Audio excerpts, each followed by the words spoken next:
Hello everyone, I wish you peace and happiness. Are you all healthy?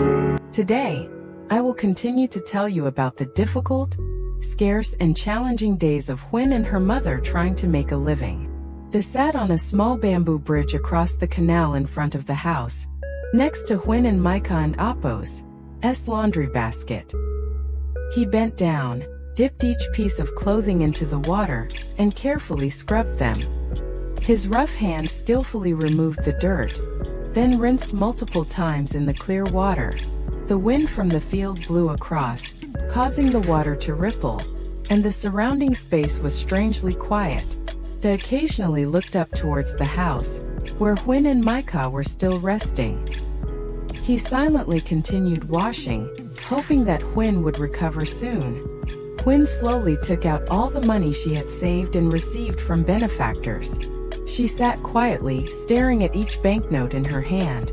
It was the small amount she had carefully preserved over many days. Huyen handed all the money to Da and softly said, and quote, "Take this. Use this money to cover the expenses for your medical checkup." End quote. Da looked at the money in his hand with a heavy heart. He knew this was all Huyen had, as well as the precious support and love from those who cared about their situation. He remained silent for a moment before accepting it, carefully storing it in his shirt pocket. Da looked at Huyen and nodded gently. End quote. "Don and Appo's tea worry, I will take care of your medical checkup." End quote. After saying that, he clenched the money bag tightly in his hand, hoping that this amount would be enough to help Huyen get treatment and recover quickly to be with Micah. In the morning, on the small bamboo house, the overcast sky was a pale gray. The cool air carried a thin wisp of smoke from the kitchen, quietly rising and gradually dissipating into the peaceful sky. Inside the kitchen, Da was lighting a fire to boil some eggs in preparation for breakfast. He sat beside the stove, occasionally poking the burning red logs with a stick. Da entered the house, took the laundry basin of Huyen and Micah and Appo's dirty clothes and carried it out to the small ditch in front of the house, placing it beside the bamboo bridge before sitting down to wash. Sitting on the small bamboo bridge over the ditch in front of the house, he placed the laundry basin beside him. He bent down, dipped each shirt into the water, and carefully scrubbed them clean. His hands skillfully washed each of Huyen and Micah and Appo's clothes. After washing, Da rinsed the clothes in the cool water, wrung them out, and neatly folded them into the basin. Sitting alone on the small bamboo bridge, he quietly continued his work so that Huyen and Micah could rest peacefully in the house. Huyen and Micah just woke up in the small bamboo house. Micah was still sitting on the bed, rubbing her eyes when Huyen suddenly had a severe coughing fit. The continuous coughs made her short of breath, and she had to hold her chest with one hand, her body exhausted and bent over. At that moment Da, who had just brought in a basin of laundry, entered the house. Seeing Huyen coughing, he quickly set the basin down on the floor and hurriedly approached her, placing his hand on her shoulder. End quote. "Are you two awake? Are you okay?" End quote. Da asked anxiously. Huyen couldn't and Appo's answer immediately, only shook her head slightly and continued coughing. Da quickly helped her sit up against the bed, gently patting her back. Micah sat beside her mother, her small face full of worry. Da looked at the mother and daughter and softly said, end quote, "Micah, sit next to your mother, I and Appo's. I'll go get some water for her to drink." End quote. Saying that, he quickly stood up, feeling worried as he saw Huyen and Appo's cough becoming more severe. When the cough had eased, Huyen sat leaning against the bedpost, her face still tired. Micah sat quietly beside her mother, watching her silently before taking Huyen and Appo's hand. Only when I saw that Huyen was feeling a bit better did I feel reassured. I walked over to the stove, bent down, and pushed a few more logs into the fire. The flames flared up, causing the boiling eggs on top to continue bubbling vigorously. I stood up to check the eggs for a moment, then went outside the house. I carried the laundry basket, took each set of Huyen and Micah and Appo's clothes and hung them on the stretched wire along the bamboo fence. Micah and Appo's small shirts were carefully shaken out flat before hanging them up. Outside, the sky was still gloomy, and a gentle breeze made the clothes sway. While hanging the clothes, I occasionally glanced back into the house to see if Huyen needed any help.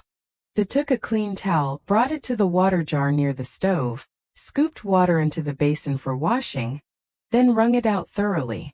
He held the towel and stepped into the bed, gently wiping Micah and Appo's face. The girl sat quietly, allowing Da to wipe each part of her small face. After finishing cleaning Micah, Da took the towel outside to wash it again and wrung it out. He went back into the house and handed the towel to Huyen. Wash your face to feel better. Huyen took the towel and gently wiped her face. After a while she stood up and went outside. Seeing that Huyen was still weak, Da hurriedly went to her side to support her. You and Appo's still tired, just go inside and rest to get better. Saying that, Da carefully helped Huyen back to bed.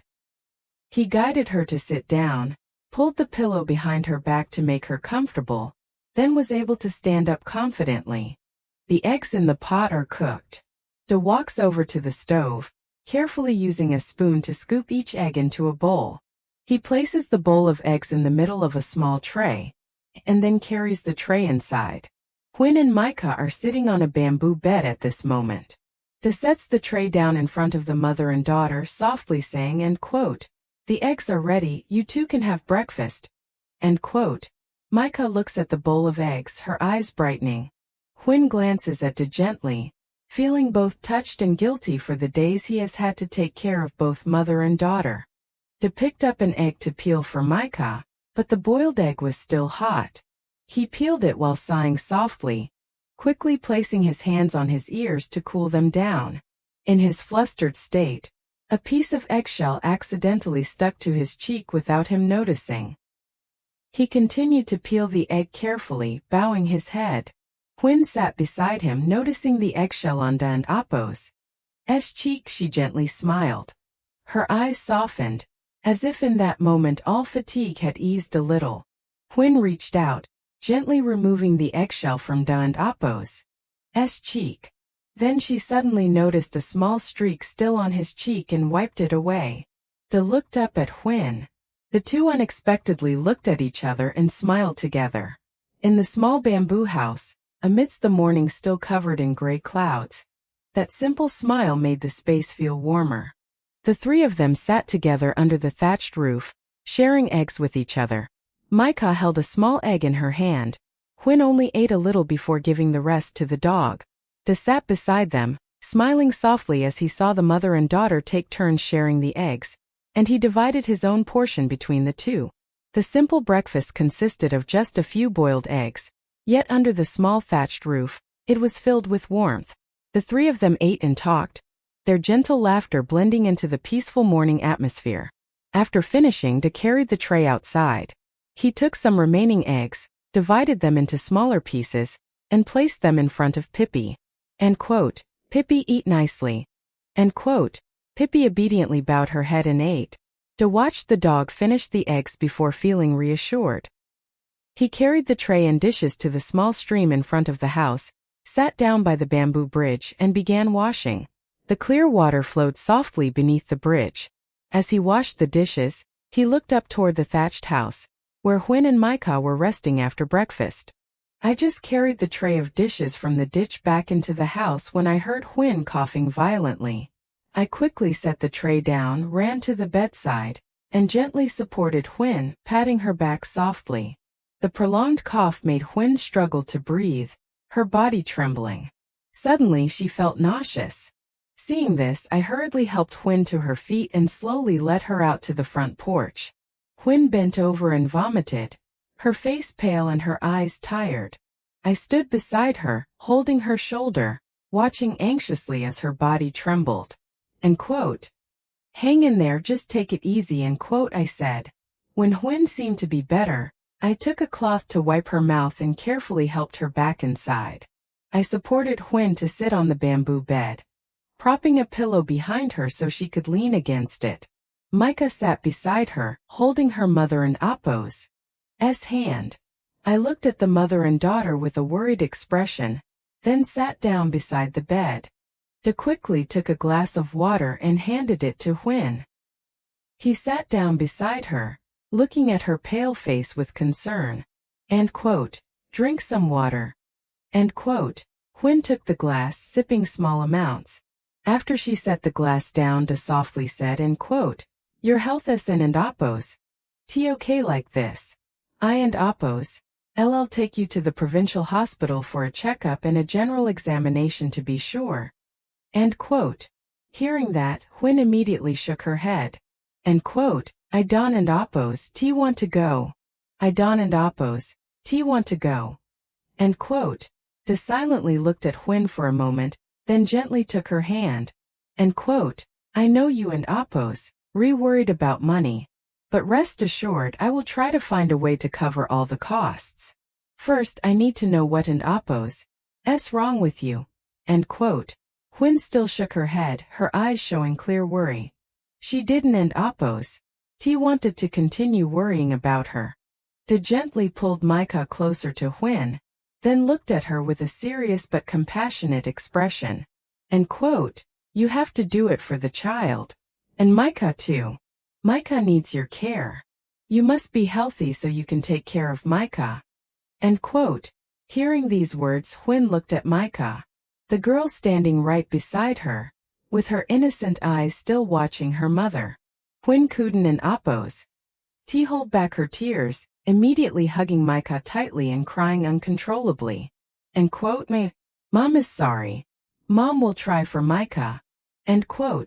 Micah wrapped her arms around her mother, gently resting her head on Huyen and Apos' chest. De sat quietly beside them, watching the mother and daughter, feeling both loving and worried. After a while, Huyen wiped her tears and pointed to the roof. De, please ask him to get the black bag on the roof down for me. De looked up in the direction Huyen was pointing, then stood up. He approached the roof, searching for the black bag Huyen mentioned, his mind curious about what was inside. I took the black plastic bag from the roof and brought it to Huyen. She received it, gently opened the bag. Inside was a small cloth bag carefully stored. Huyen pulled the zipper of the cloth bag open. Each stack of money was taken out and placed in front of her. Looking at all the little money in her hands, Huyen suddenly hugged them tightly to her chest and burst into tears. This was the amount of money that benefactors had kindly given to help her and her mother get through difficult days. Huyen wiped her tears, then took De and Apos' hand. She placed all the money into his palm. This is all the money that benefactors have helped and supported you with. You take it to take care of me, to take me to the doctor, okay? De immediately shook his head, closed his hand and pushed the money back to Huyen.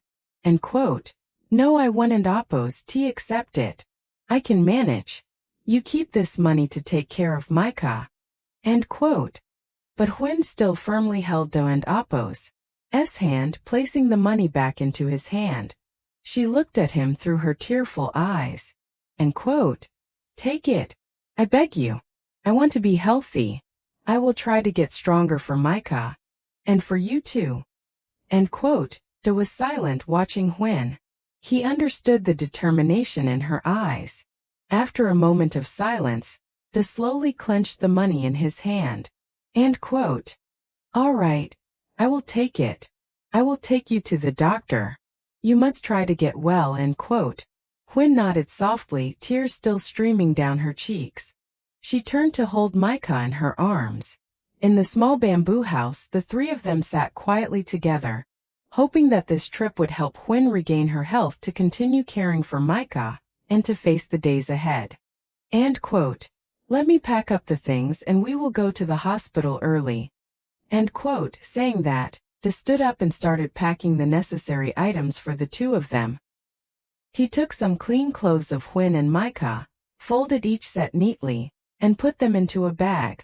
He also gathered a few essential items, checked everything carefully to make sure nothing was left out.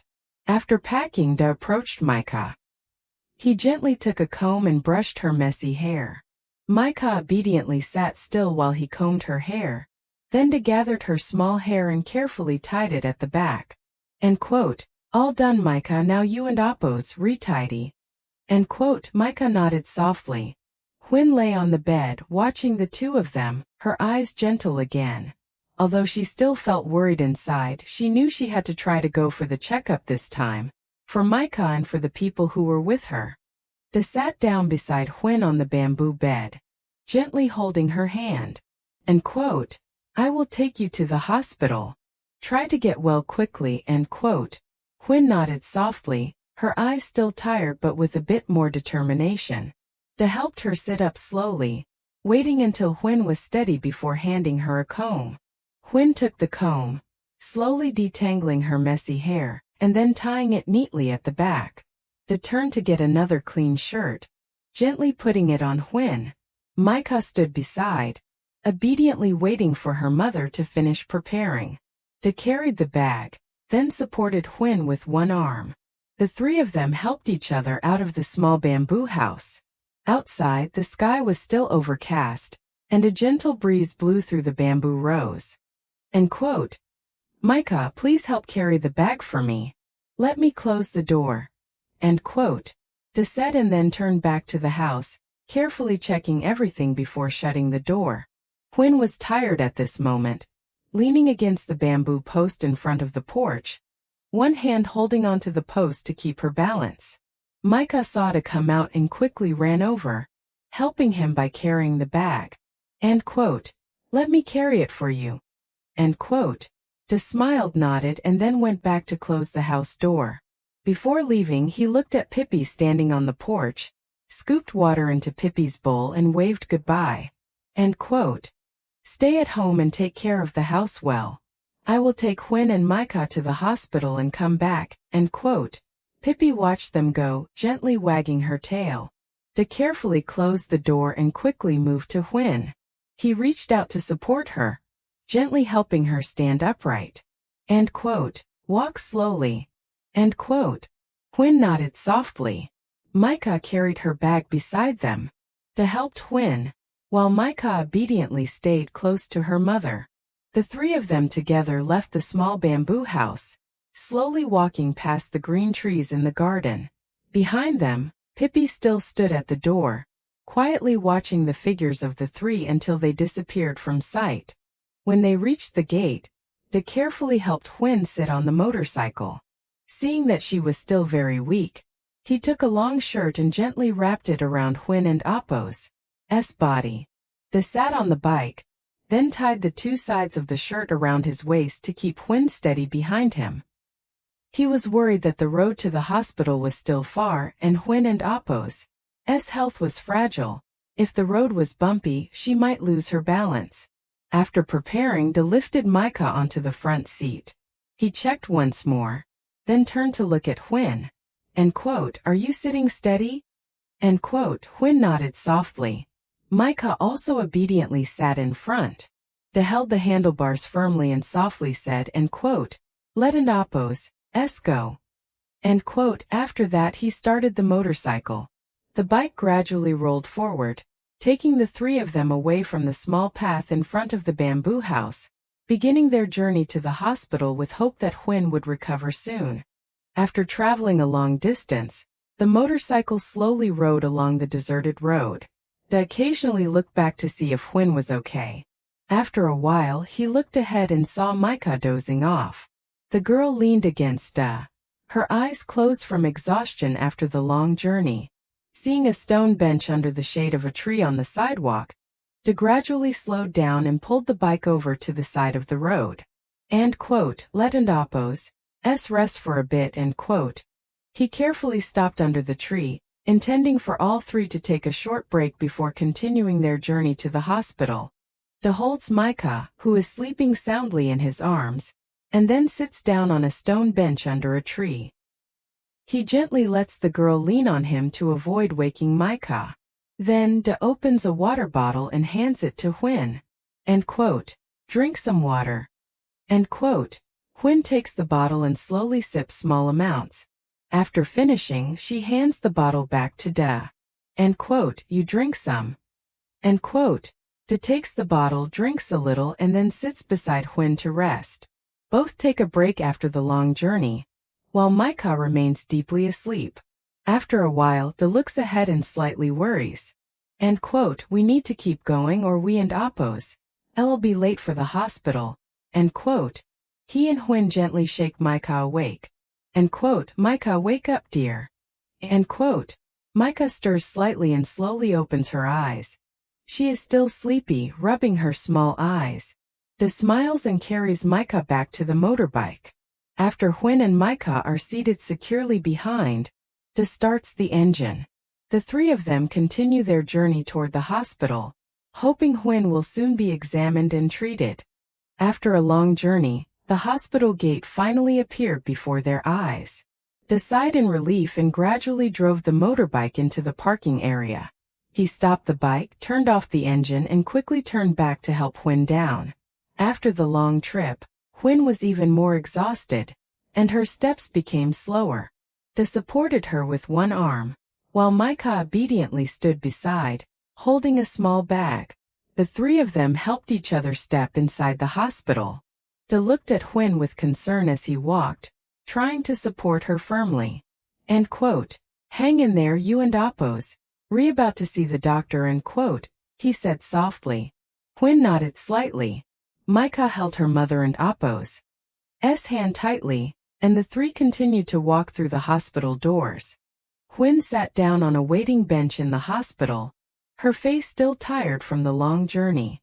Micah sat close to her mother, while Da instructed the two of them to wait and then quickly go to the registration counter. After a while, Da returned with the registration papers. He approached Huyên, gently helping her to stand up. It and Appos, done let and Appos, go to the doctor and Appos' office. The three of them headed towards the stairs together.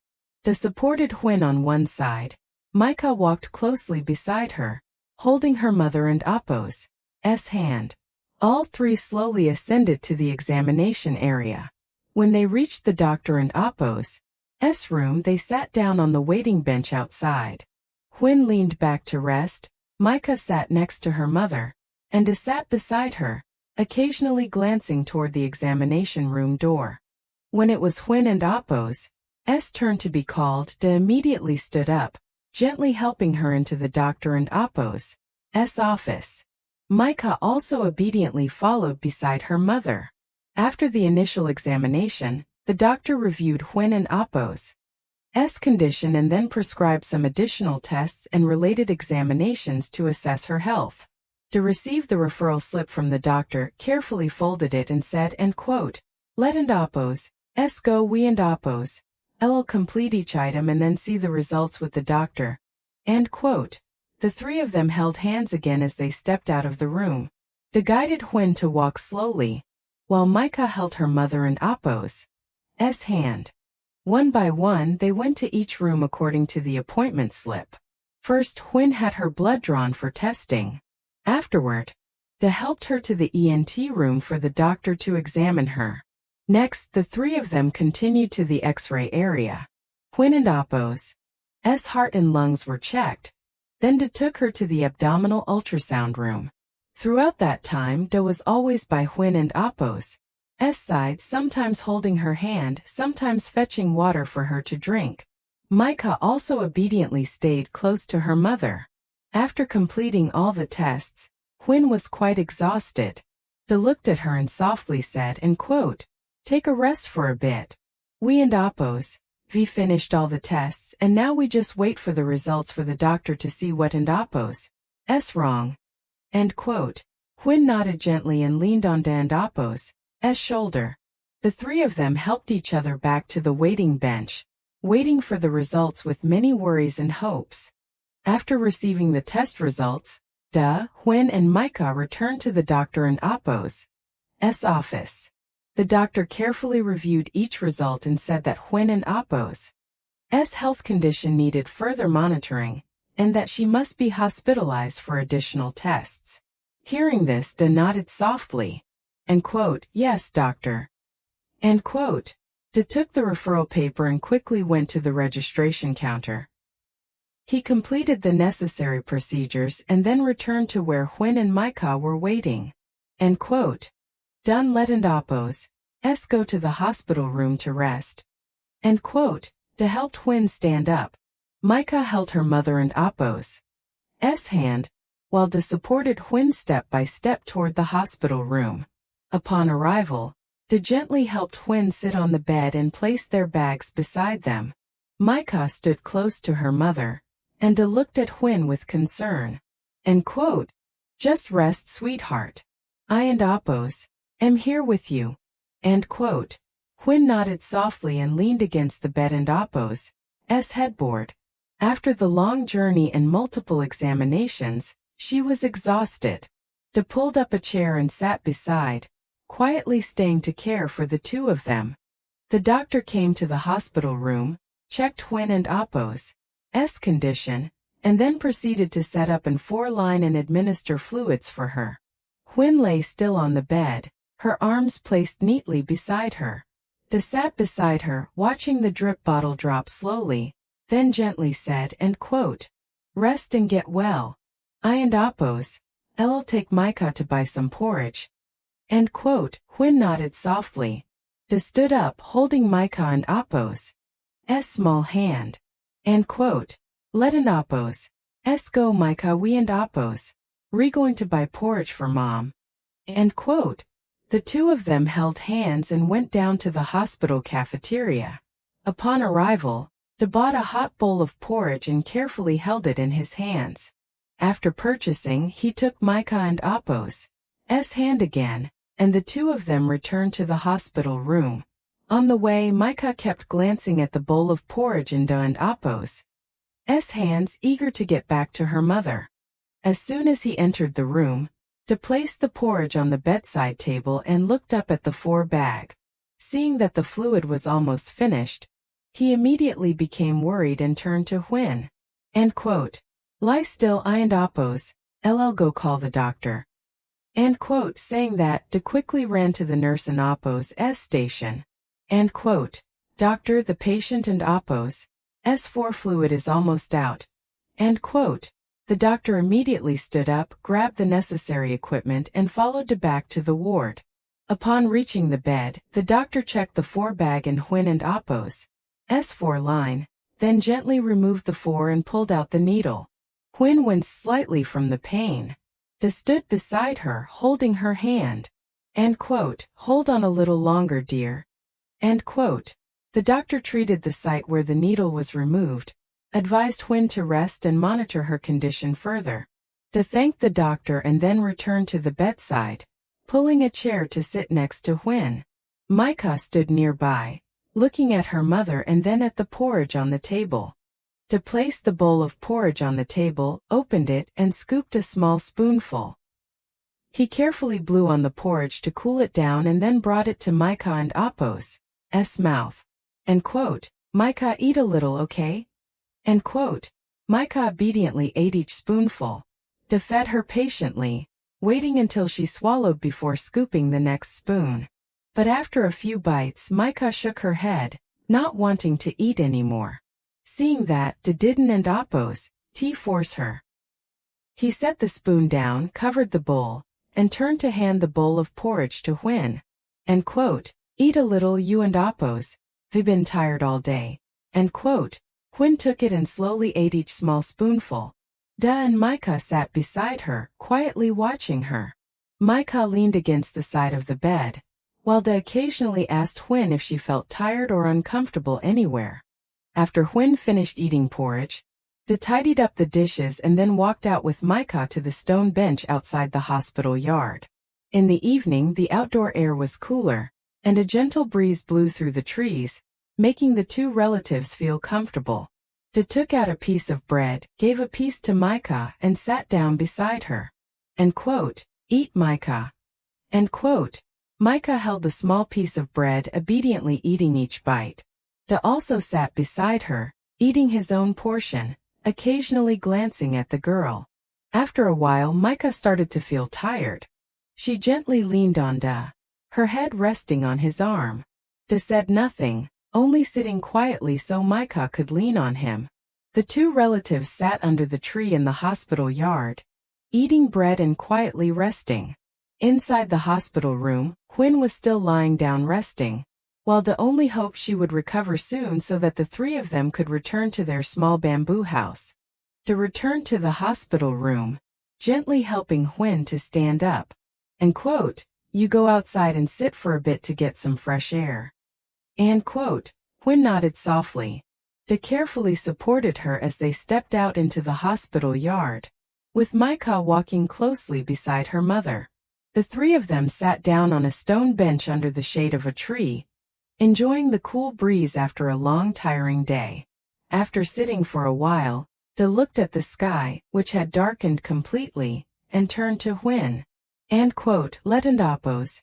S go back to the room and rest it and oppose. S already dark and the duisen and oppose. Tea good for your health." And quote, Huyen nodded softly. De stood up, reaching out to support her. Micah held her mother and Appo's hand, walking closely beside her.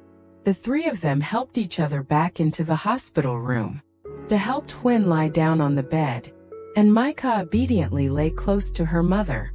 The room gradually became quiet, with only the sounds of machinery and faint footsteps outside the hospital corridor. In the dark night, the hospital room gradually fell into silence. Only the faint yellow light from the hallway seeped through the door crack, casting a dim glow on the room and Appo's background. Huyen and Micah had fallen into a deep sleep after a long, exhausting day. Huyen lay still on the bed, Micah nestled close to her mother, both of them appearing more peaceful after moments of worry. De was still sitting on the chair beside them, quietly watching over the mother and daughter. He didn't and Appo's dare to sleep deeply, fearing that Huyen might need someone by her side. As the night deepened, De and Appo's eyes grew heavier. He curled up, wrapping his arms around his legs, resting his head against the chair and Appo's back, and gradually drifted into sleep. Outside the hallway, the light continued to quietly shine down.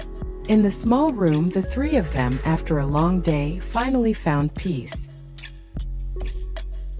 If everyone loves Huyen and Micah and Appo's mother and child, please subscribe to the channel, turn on the notification bell, and leave a word of encouragement for the two of them to see the next developments.